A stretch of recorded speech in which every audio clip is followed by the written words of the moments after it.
प्यारे दोस्तों, आप सबको प्रेम भरी साहिबंदगी। आज मैं आपके बीच में एक प्राचीन कहानी प्रस्तुत कर रहा हूँ। कहते हैं एक घुड़सवार था, अपने घोड़े पर सवार होकर के जा रहा था। जब घोड़े पर सवार होके जा रहा था तो घोड़े को प्यास लग गई और घोड़े को जब प्यास लग गई तो घोड़े की मैंने सुना है कि कुछ खासियत होती है कि जब वो प्यासा होता है तो अपने सवार को पीठ पे नहीं बैठाता, आगे नहीं चलता, आगे बढ़ता ही नहीं। तो घोड़ा वहीं रुक गया। घुड़सवार समझ गया कि मेरा घोड़ा प्यासा है, इसलिए उसने क्या किया कि उतर लिया और हाथ में लगाम लिया और वो भी घोड़े के साथ पैदल चलने लगा। जब पैदल चलने लगा तो चलते-चलते एक कुछ दूर पर एक खेतों में रहट चल रहा था। दोस्तों, ये रहट बहुत प्राचीन तो नहीं है, लेकिन आज की जनरेशन के लिए प्राचीन ही कहा जाएगा। रहट एक ऐसा होता है, यंत्र होता है जो कुएं के ऊपर में पीपा जो होते हैं, लोहे के डिब्बे, उन डिब्बों की एक कड़ी होती है और वो जो रहट होता है एक चक्र जैसा होता है और बैल उस चक्र को घुमाते हैं और उस चक्र का कनेक्शन कुएं से होता है। और जो कुआं होता है, कुएं के ऊपर एक गोल चक्र जैसा लगा होता है, तो एक तरफ पानी डूबता है, वो जो लोहे के डिब्बे होते हैं पीपे जैसे, तो वो डूबते हैं और एक तरफ निकलते हैं।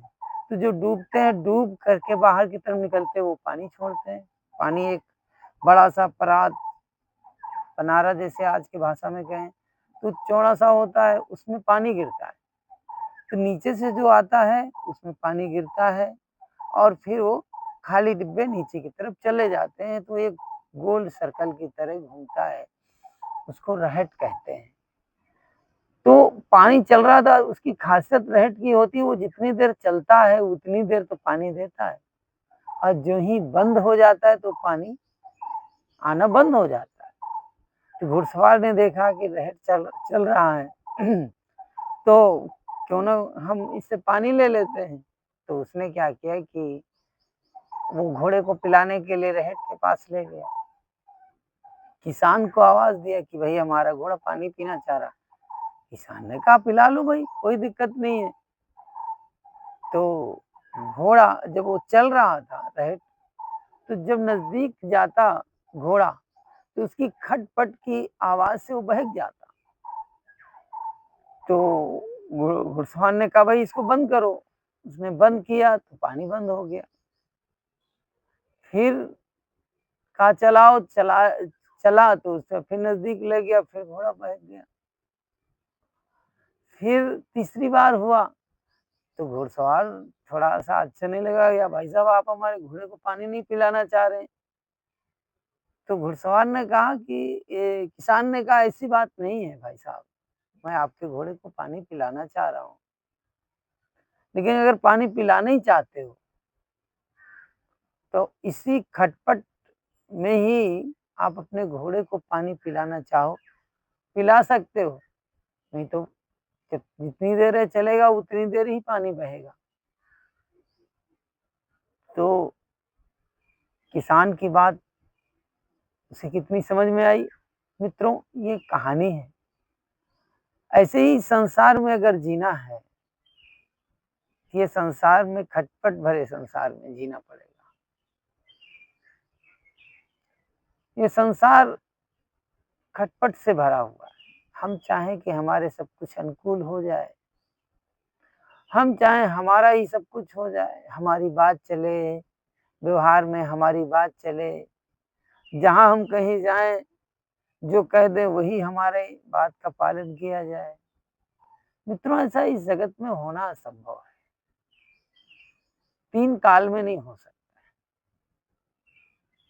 ये इस खटपट भरे संसार में हम अपना काम करना चाहें तो काम कर सकते हैं, लेकिन सोचें कि हम चाहें हमारे जैसा हो, हम चाहें तो प्रकृति में फूल खिलें, हम चाहें तो पेड़ बड़े हों, हम चाहें तो पेड़ों की पत्तियां ये कपोल खिले, हम चाहें तो फल लगे, हम चाहें गुलाब खिले, हम चाहें जो चाहें वो हो, नहीं हो सकता। हम चाहें हमारी पत्नी हमारे 100% अकॉर्डिंग चले, बच्चा हमारे के हिसाब से चले, ये नहीं हो सकता। माता पिता हमारे कहने अनुसार चले, नहीं हो सकता। मित्रों, ये हमारी बॉडी है ना, शरीर, ये हमारे कहने के अनुसार भी नहीं चलता। इतना उम्र हो गई, 30, 43, ये शरीर हो गया, पता ही नहीं चला ये कब 43 का हो गया, बुढ़ापा आने के करीब हो रहा। उम्र का दौर चल रहा, हमारे बस में तो होता तो हम तो सोचते हैं बढ़िया जवान रहें, फिट रहें, मस्त रहें, नहीं होता। इस संसार में हमारे हाथ में कुछ भी नहीं है। मरना भी हम नहीं चाहते, मरना भी पड़ता है। हम बहुत कुछ करना नहीं चाहते, लेकिन करना पड़ता है। तो कहने का भाव, हमारे हाथ में कुछ नहीं है। जब हमारे हाथ में कुछ नहीं है, तो जो चल रहा है उसमें हम समन्वय का भाव बैठाएं, समरसता का भाव बैठाएं, समग्रता का भाव बैठाएं और अपने आप को ठीक रखने का, खुश रखने का, अच्छा रखने का प्रयास करें। बहुत बहुत धन्यवाद। आपने हमारी कहानी सुनी, अच्छी लगी हो लाइक करें, कमेंट करें, चैनल को जरूर जरूर सब्सक्राइब करें, अपने दोस्तों के साथ शेयर भी करें। आप भी मोटिवेट हो, दूसरे भी लाभ। बहुत बहुत साधुवाद।